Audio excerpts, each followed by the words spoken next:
आमदीद करते हैं। आज हम बच्चों के लिए फलों के साथ ये बनाने लगे हैं। बच्चे जो फल नहीं खाते शौक से, उनके लिए हम बनाने लगे हैं फ्रूट चाट। बहुत मज़ेदार और आसान सी रेसिपी है। आइए उसको बनाना स्टार्ट करते हैं। बिस्मिल्लाहिर्रहमानिर्रहीम। आज हम बहुत मज़ेदार और आसान सी रेसिपी लाए हैं।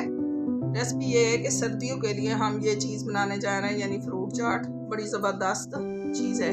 ये देखिए जी, हमने आधा दर्जन केले ले लिए हैं, आधा किलो हमने ये ले लिए अमरूद ले लिए हैं, और 3 अदद हमने माल्टे ले लिए हैं, 2 अदद हमने सेब ले लिए हैं, और 2 अदद ये देखें जी खरबूजे ले लिए हैं, और ये हमने स्ट्रॉबेरी ले लिए।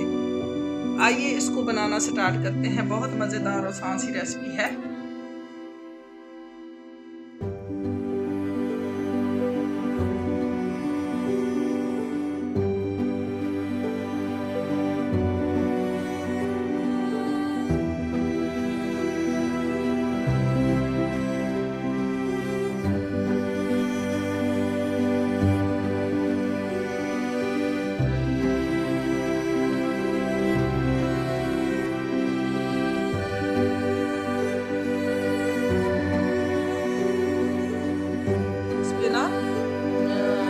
डाल रहे हैं इस पे आप चाट मसाला भी डालें, लेकिन हम इस पे काला नमक डाल रहे हैं।